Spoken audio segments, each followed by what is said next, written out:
Welcome to Assembly Update. I'm Mike Friesen. With us for our program today, Assemblyman Brian Curran. Brian Curran represents the 21st Assembly District.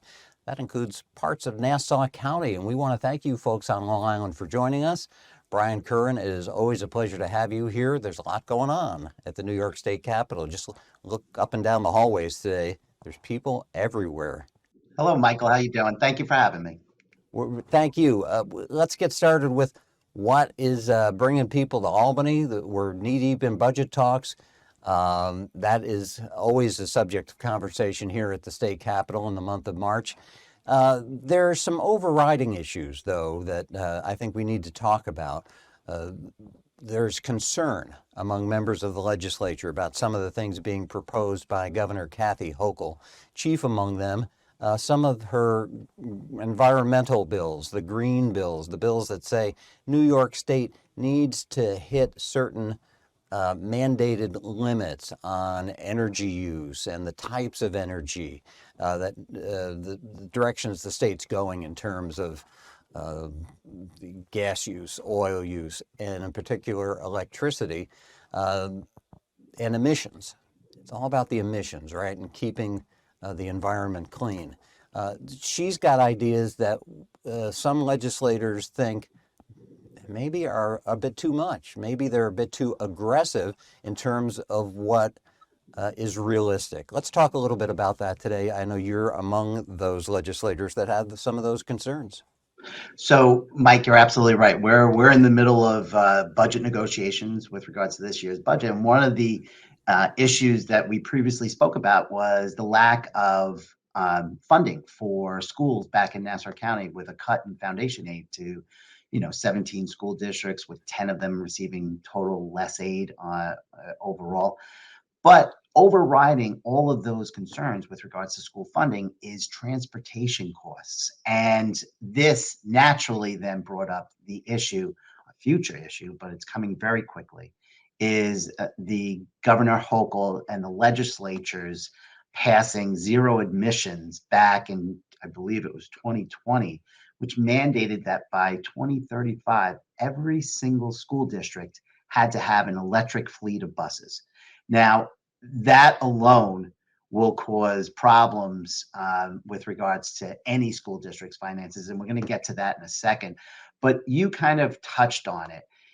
I think what is important to start the conversation whenever you're talking about the environment, talking about future plans and green initiatives, is to get clear to everybody that everybody wants a cleaner environment, a cleaner planet, a greener environment here in New York State. That is beyond question. That is not the issue. But the issue is, and I've been getting a lot of emails on this in my district offices, how do we get there without fiscally ruining, middle-class families who have to pay for a lot of these mandates? Or in this particular case, the zero emissions, how do we get there without absolutely bankrupting every single school district in New York, which this zero emissions will actually do? We all know, if you've ever been in the market recently for a new car, and you go through the process of how much is a Tesla or one of the hybrids that any of the car dealers are putting out there, they're pretty expensive. I gotta imagine school buses that are all electric, they've got to be really expensive, a lot more expensive anyway than what we consider to be a normal gasoline-powered school bus. Listen, if you consider $450,000 per bus being expensive, you're absolutely, Mike. It is astronomical, the cost. And we're not just talking about one school bus. We're talking about a school district within less than 10 years converting their entire fleet over to electric. And it's not just the cost of the school bus. And let me just tell you a quick couple of numbers here. For the state, for all school buses to be converted over in this state, it's going to cost $1.8 billion every single year to meet up with that. That is astounding. Then what you have to do, each school district has to have an infrastructure to deal with those electric school buses. They have to place in charging stations. That's at a cost of $3.4 billion. Um, Along with that, because there is a limited range in electric school buses, you're going to need more buses and additionally more bus drivers. That more bus drivers then comes at a price tag of 400 million per year per school district. All of this is literally going to bankrupt every single school district. Forget about Nassau County, forget about Suffolk County in the state of New York. And We've talked many times using the phrase unfunded mandate, right? Where the state says communities or school districts, you have to do X, Y, Z, but the state doesn't follow through with the money for it. Are you telling me that if the state says to the school districts, you have to have electric buses, you have to have the charging stations, which you have to do to run the electric school buses, that the state isn't saying, oh, okay, well, if this is going to cost $5 to $10 billion across the state, that the state's not willing to pony up the money to the school districts to be able to have them afford it? well, no, Governor Hochul has offered to pay $500 million to the entire state for the electrification of our bus fleet. But $500 million is a drop in the bucket. And let's be very clear here. If this mandate is not either completely repealed or at the very least delayed, then all of the cost, I mean, $500 million won't even cover the charging stations, the cost of charging stations throughout the state. Um, it's going to fall to the taxpayer. And listen, I wasn't up here in Albany when this was passed, but my understanding is that this was a headline, a headline for a deadline. They wanted to get something out to make sure that Governor Hochul's, I guess, green initiative credentials were stellar, and this is what they put out there, not thinking beyond the headline. And again, this is one of these things where it was great to pass. It was great looked in the newspaper because it was 10 years down the road. But now here we are. We're less than 10 years, and we're starting to come to the realization that we can't afford this, and it's going to kill us. It's going to hurt. It's going to absolutely fiscally um, bankrupt our school districts. And not to mention, there are legitimate questions about the safety of electric batteries these days. There isn't too many days that don't go by that we don't see a headline in the newspaper about a bicycle battery or an electric battery going on fire and causing damage. These are questions that we really have to make sure about our kids' safety going forward and what this plan is. And my opinion would be, let's go back to the drawing board. Let's sketch this out. And again, everybody wants a cleaner environment. Everybody wants a greener New York State. But this isn't the way to go about doing it. We've got some pictures of you and some of your colleagues in the Assembly and the Senate speaking at one of your local school districts. Tell us what school district you were at this particular day, and what kind of interaction did you have with school officials? I'm going to guess maybe there were some parents, or should I say taxpayers, in the audience of people you were speaking with. Yes, so this was a press conference at a bus depot for the Levittown School District. I was there with my assembly colleagues, Assemblyman Micklin and Assemblyman Brown. The press conference was actually hosted by State Senator Stephen Rhodes. Um, Again, we heard a lot from the superintendents there that clearly we're talking about this being a fiscal anchor to every single school district, and they don't know how they're going to afford it. We also had somebody from the fire academy come and talk about the safety of these these bus batteries and how questionable they are at this point in time. So again, this is not just a question about our wallets and about the fiscal stability of our school districts. This is about the safety of our kids. And if we're going to do this, we better make sure that we get it right. And the funny thing about it is, that weekend of that press conference, there was a huge wrestling tournament up in Albany, and it is about 180 80 miles from Albany, from Levittown. And I have to tell you, the bus batteries have a limit of 150 miles. So what do you do? How do they get there? It doesn't happen. So these are all questions that are real life questions that we have to deal with. Again, press headlines are a good thing, but not if it comes at the jeopardy of our kids' safety and our school districts. I like the slogan there, but it says pump the brakes. I mean, we all know what that means. It doesn't mean hit them hard and just stop the idea in the water. Like you said at the beginning, everybody wants a clean environment. Everybody wants to do the right thing here.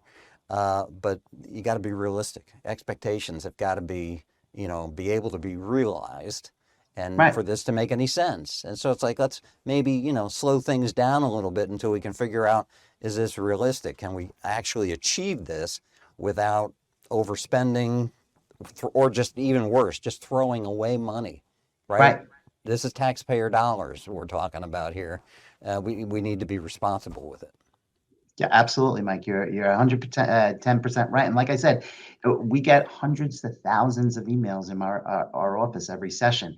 This is one of the most received emails is people's concern about all these green initiatives and the pace in which we're trying to set into stone. And people are concerned. They don't think that we can actually do it. And if it actually does go through, it's going to absolutely change their way of life and not for the better fiscally and also their just way of life. And you see that in other areas, gas stoves, refrigerator, the ACs trying to be changed. But this one, with regards to the zero emissions, this one, it's going to impact just more than your home life. It's going to impact your kids' schools and the districts and possibly their safety. We're running short on time. We got a lot more to talk about. There was a court case down south that put into jeopardy the very popular for people who need this to have families, to start families, in vitro fertilization procedures. The lawsuit, because of the enormity of it, said that there could be charges filed for the people that are involved in those types of operations, helping families get started. You have helped draft legislation here in Albany that would say, we don't want that to happen here. We want New York families to be able to access in vitro fertilization, otherwise known as IVF. Tell us quickly, if you can, because we're short on time, how that would work. Sure, Mike. So listen, that Alabama Supreme Court case, when I read it, I was mystified into why they would ever decide this case the way it was. And basically, what they said was that, fertilized eggs that were frozen for the purpose of IVF treatments. And let's remember, IVF treatments provide hope for women and for young couples who are having problems starting a family. And we want that. We want people to have families. It's one of the greatest joys in a person's life. And we don't want to do anything to jeopardize that. And this decision did exactly that. When they found that those frozen eggs, for the purposes of this procedure, should be deemed human beings and have the afforded rights, what happened was then all IVF clinics could then be civilly liable and possibly criminally liable if something should happen to those embryos. And that's exactly what happened in Alabama. When I read the decision from Alabama and I looked at the New York State law, there is a hole there that if a law like that or a decision came down in New York State like that, the very same thing could happen here. And we can't allow that. We can't allow that to happen to women. We can't allow that to happen to young possible families and couples who are looking and have no other choice but to have IVF help them start a family. So we have this legislation in. I have State Senator Jack Martins on the Senate side carrying it.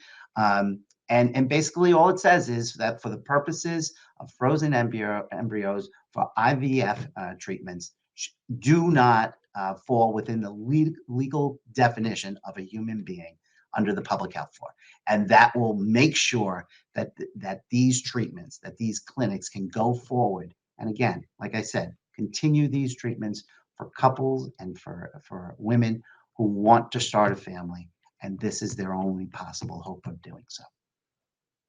All right. We will continue certainly to follow that progress of that legislation with you and see what kind of support it gets here at the state capitol.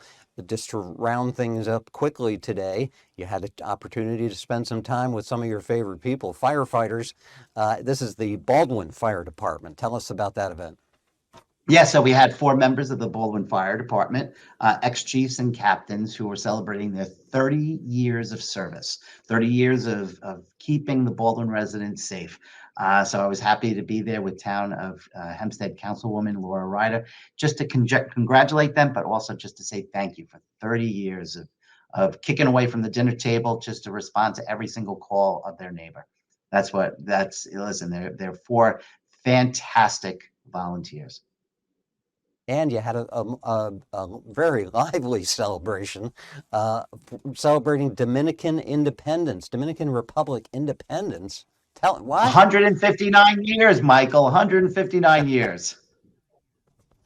Yes, So, we had it. so you had it.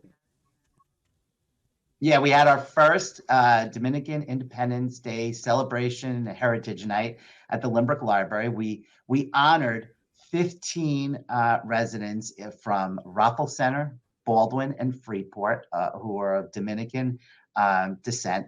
And they were business leaders, community leaders, religious leaders. It was a great evening. And it was so nice to take the time to recognize these people who, just like my father, came to this country just looking for the opportunity to succeed and to raise a family, and they're doing it. It's just, my father was Irish, they're Dominican, but it's this, they're so happy to be in this land, but they hold on to their Dominican heritage, and I think it's a great thing, and it was a fun night. Assemblyman Brian Curran, always a pleasure to speak with you. We'll be talking in future weeks about what's going on with the budget and the issues that we discussed here today. You folks watching want to reach Brian Curran, number of ways for you to do that. There's been that QR code on the screen. You can use that. You can also contact him at his office in Rockville Center with the phone being 561-8216. Or drop an email to curranb@nyassembly.gov. Brian Curran, thank you again. We thank you folks for joining us. Michael. There's that QR code. We'll hope to see you soon for our next edition of Assembly Update.